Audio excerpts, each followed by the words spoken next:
दोस्तों, मुंहिंजो नालो अली तालपुर आहे ऐं आउं कहाणियूं ॿुधाईंदो आहियां। अॼु आउं तव्हांखे निसार खोखर जी लिखियल कहाणी वफ़ाउनि जी तलाश में भटकियल वजूद ॿुधाईंदुसि।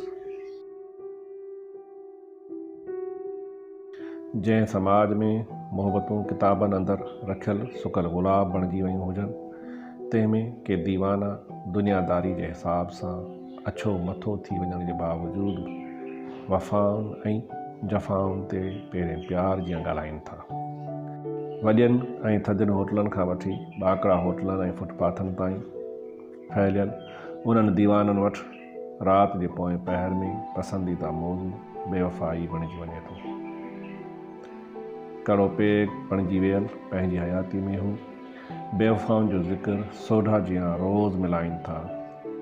हेलोकनि गर्मियुनि में शाइरानी तबियत वारो इहो बैंका पंहिंजूं प्रेमिका खे भरपूर यादि करे थो, जेका वफ़ाऊं ऐं बेवफ़ायूं करण में ॾाढी तकड़ी हुई। हू कंहिं तकड़े मुसाफ़िर जीअं हमेशह उन आसिरे ते ट्रेनूं मटाईंदी रही त संदसि मंज़िल वेझो अची वेंदी, पर इहा ख़बर त खेसि न पई त हू ट्रेनूं मटाईंदी रही या सिर्फ़ु भूॻियूं, जो हाणे कंहिं वीरान स्टेशन ते अकेली रहिजी वई आहे। उन तकड़ी मुसाफ़िर जो रूह रखंदड़ छोकिरीअ सां हिन जॾहिं काफ़ीअ जा मग भरे कचहरी कई त खेसि उन छोकिरीअ जे मादीअ जी ॾाढी उणतुण थी पई ऐं इहा उणतुण मारण लाइ हिन जॾहिं सभु सच पुछणु शुरू कयो त हू तमामु घणो चिड़ी पई ऐं खेसि छिड़बींदे चयाईं, तूं को अलाह नाहीं जो तुंहिंजे आॾो सभु सच ॻाल्हायां। बैंकार खे इहा ख़बर त न आहे इहा छोकिरी हाणे किथे गुम थी वई आहे, पर संदसि उहे जुमिला वटसि हमेशह जे लाइ रहिजी विया आहिनि ऐं उहे जुमिला जॾहिं बार बार संदसि करण में गुंजदा आहिनि त हू मैं रांझा न था तू हीर न थी, हम अपना प्यार निभा न सके जहिड़ी शाइरी ॿुधणु शुरू कंदो आहे। जेतोणीकि अक्सर माण्हुनि वटि वफ़ाउनि जी का वाज़े तशरीह मौजूदु न आहे ऐं न ई के घड़ियल घुतियल या कंहिं दस्तावेज़ ते लिखियल वफ़ाउनि जा के सुनहरी उसूल वटनि मौजूदु आहिनि या थियनि था, पर उन्हनि वफ़ाउनि जो इंतज़ारु अफ़सरान खां बि वधीक शिदत सां कनि था, जिन खे ॾिसी या छुई नथो सघिजे, सिर्फ़ु हिकु अहसास वांगुरु महसूसु करे सघिजे थो। वफ़ाउनि जा मतलाशी रुगो पेट पियाली या ॾंडे कुंडे वारा मवाली न आहिनि, पर सियासी वेगाड़प ऐं मायूसी में गुज़ारींदड़ उहे सभई महिरूं माण्हू बि बेवफ़ाउनि जा ॾंगियल लॻनि था, जेके सियासी वफ़ाउनि जे आसिरे पंहिंजो सभु कुझु दाव ते लॻाए वेठा। पर 3 ॾहाका गुज़री विया, खेनि रुगो रोटी कपिड़ा ऐं मकान न मिली सघियो। हू पंहिंजी इनफ़रादी ज़िंदगियुनि खे ज़िलतनि में घारीनि था ऐं कंहिं पुराणी कम्यूनिस्ट चवाणी मुताबिक़ तबक़ाती समाज में हेठिएं तबिके जे माण्हुनि खे नंढियूं वॾियूं ज़िलतूं इंजॉय करणु घुरिजनि, पर जॾहिं इनफ़रादी ऐं इज्तिमाही ज़िंदगीअ जूं ज़िलतूं गॾिजी पवनि त हर पुरुमीद वजूद मथां हिकु पहाड़ किरी पवे थो ऐं उन्हनि मां थोरा ई इहो सलाहनुमा कलाम ॿुधी पंहिंजी दिलि रिझाइनि था त वफ़ा किथे न रही आहे, वफ़ा तलाश न कर। वफ़ाउनि खां महरूम माण्हुनि जा आलमिया बि उन छोकिरी जी डायरी जियां छपजण खां हमेशह रहिजी वञनि था, जेका हंधा हंधा टुटण खां पोइ सफ़ा ढीठ थी वई ऐं सूरत भरी डायरी लिखियाईं, पर उहा छपजण खां रहिजी वई। वफ़ा जी आस त कराची जी उन बरदर छोकिरी जी अखियुनि में बि आख़िरा ठाहे वरिता, जेका पंहिंजी फिरणी गिरणी तबियत वारे महबूब सां मोहबत वारी मजबूरी सबबि माइटनि सां गॾु ॿाहिरि न वञी सघी। हू अकेली घर में सुरका भरे थी, पर संदसि हिन खे पार्टियुनि खां फ़ुर्सती न आहे। हू उन्हनि पार्टियुनि में वञे थी त वधीक टुटी पवे थी, तॾहिं तूं पाण खे घर में पान मुरादो नज़र बंदि करे इहो शेर दोहराईंदी रहे थी, शीशे का बदन लेके फिरते नहीं राहों में, पत्थर भी छुपे हुए हैं लोगों की निगाहों में।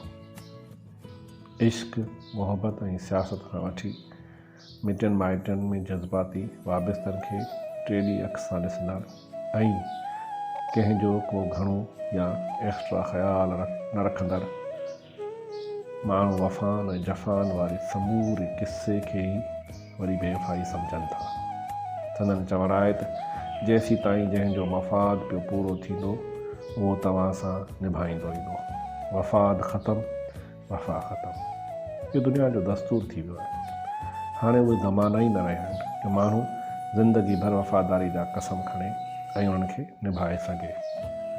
हू चर्चे तौरु चवनि था त जंहिं मुल्क जा सरबराही मुल्की वफ़ादारी जी ख़यल क़िस्मनि जे बावजूदु मुल्क ऐं क़ौम सां वफ़ा न कंदा हुजनि त उते आम माण्हुनि मां कहिड़ी वफ़ादारी जी उमेदु रखिजे।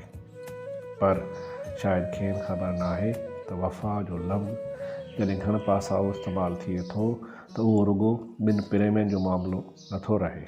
उहो पीउ बि त पंहिंजे औलाद सां वफ़ा ई करे थो जेको उमिरि जे आख़िरी हिस्से में पंहिंजी समूरी मेड़े चूंडे विकिणी उन बीमार पुट जो इलाजु कराए थो जंहिं हयाती में हिकिड़ो पल बि सुख जो खेसि न ॾेखारियो। ऐं जेकॾहिं उहो पुटु साणसि वफ़ा करे हा त पंहिंजी हैसियत में अञा बि अॻिभरो हुजे हा। वफ़ान ऐं जफ़ान ते ज़माने जे तबरनि खां बेनियाज़ इहो फ़क़ीर बि शहर में घुमे थो जेको कंहिं दौर में ख़ूबसूरत नौजवान सम्झो वेंदो हो। बहितर मुस्तक़बिल जा ख़्वाब अखियुनि में सजाए घुमंदड़ उन शख़्स खे जॾहिं इश्क जी उबती लपार लॻी वई त हू पंहिंजी तवाज़ुन ई विञाए वेठो ऐं नशे जे सहारनि में हलंदे हाणे हू हीरोइन बणिजी वियो आहे।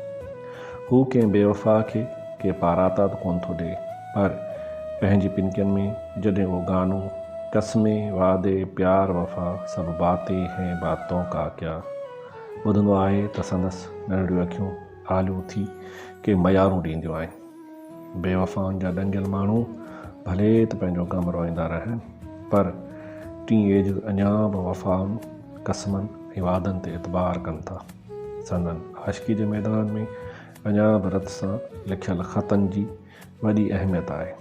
तोणे जो उहे ख़त वफ़ा जी का ज़मानत न ॾियनि, छो त लाड़काणे जे उन जोड़े बि हिकु ॿिए ॾे ॾाढा रत सां भरियल ख़त लिखिया हुआ ऐं उन्हनि में रत एतिरी त घणी हूंदी हुई जो इहा मर्द आशिक़ खे लेबॉर्ट्री मां चेक कराइणी पई हुई, जेका के ॿकर या कुकड़ जी न पर उन जी छोकिरी जी हुई जंहिंसां संदसि प्यार वारी शादी थी।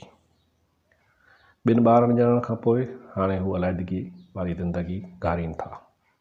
इहा ख़बर नाहे त उन्हनि रत भरियल ख़तनि खे हिननि तीली ॾिनी या न, पर अहिड़ा केस बि साम्हूं ईंदा रहनि था जिन मां पतो पवे थो त नौजवाननि में अञा बि वफ़ाउनि जी उमेदु आहे, जंहिंजो इज़हार ॿाह ते ब्लेडनि सां झीर ॾेई नाला लिखण खां वठी पिकनिक पॉइंटनि ते वणनि जे चाकुनि सां नाला लिखण ताईं जो कयो वञे थो। सीनियर आशिक़ अहिड़ियुनि हरकतनि खे ॿारहं चवनि था ऐं इहो चवनि था त वफ़ाउनि जी तलाश वारो अहसासु ई अड़ांगो आहे, जंहिं करे हिननि खे ख़ुदि वफ़ा जे मफ़हूम सम्झ में न ईंदो, छो त वफ़ाउनि जी तलाश ज़िंदगियूं तबाह करे चुकी आहे। जंहिंखे हिकु भेरो इहो अहसासु अची वञे उहो सॼी उमिरि जो मंतज़र ई रहे थो। अॼुकल्ह जी वफ़ाउनि में माण्हुनि जो लाड़ो ईअं आहे जीअं चङाइनि ॾांहुं आहे। हर को इहा तवक़ा करे थो त चङो कमु को ॿियो करे। ईअं ई अक्सर माण्हू ॿी धुर मां वफ़ाउनि जी तक़ाज़ा कनि था, जंहिं करे वफ़ादारी जी सख़्तु खोट थी पई वञे। हिकु सूफ़ी आशिक़ चवाणी त हर को पाण बि कुझु वफ़ाऊं करणु शुरू करे इहो ॾुकर लही बि सघे थो ऐं वफ़ाउनि जी एॾी खोट पैदा न थींदी, पर जीअं त अक्सर माण्हू पाण सुठो थियण बजाए ॿियनि खे सुठो थियण जो भाषण ॾियनि था, तीअं ई पाण वफ़ा करण बदिरां ॿियनि मां वफ़ाउनि जी तवक़ा घणी कनि था।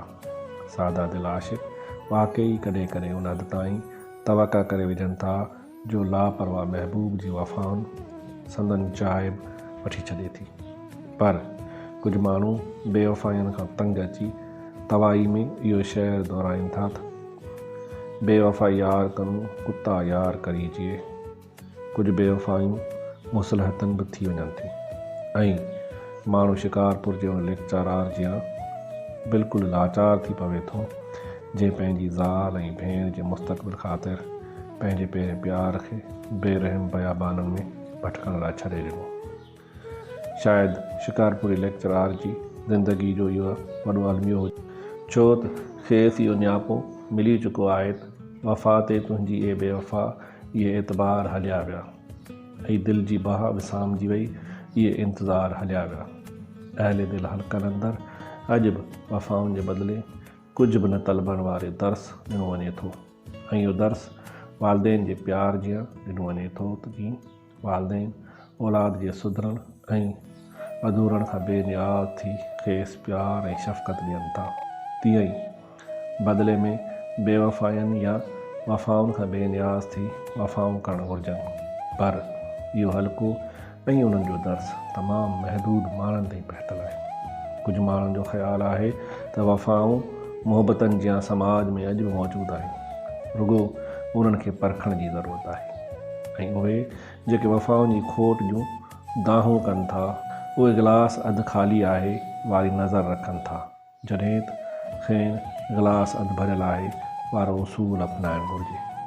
पर उहे ॻाल्हियूं हू कीअं मञे जंहिंजे समूरनि सचाइनि ऐं मुहबतनि खे ठुकराए मुड़ुसु वञी ॿी शादी कई आहे ऐं हू अज़ाबनि में बेवफ़ाऊं करण लाइ तयारु आहे, पर वफ़ाऊं खेसि मिली नथियूं सघनि। वफ़ाऊं जिन खे नसीब थियूं उहे ख़ुशि नसीब सम्झा वञनि था, पर वफ़ाउनि जो असुलु क़दुरु बेवफ़ाउनि जे मारियल माण्हुनि वटि ई मिले थो।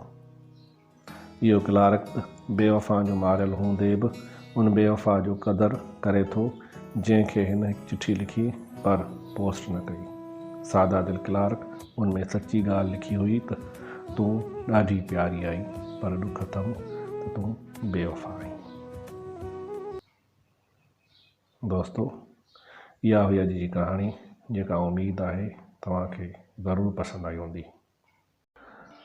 दोस्तो, मुंहिंजूं ही कहाणियूं जेकॾहिं तव्हांखे पसंदि अची रहियूं आहिनि त कमेंट्स में तव्हां पंहिंजी राय खां ज़रूरु मूंखे आगाह कंदा ऐं जेकॾहिं तव्हां नवां आहियो त मुंहिंजे चैनल खे सब्सक्राइब कंदा।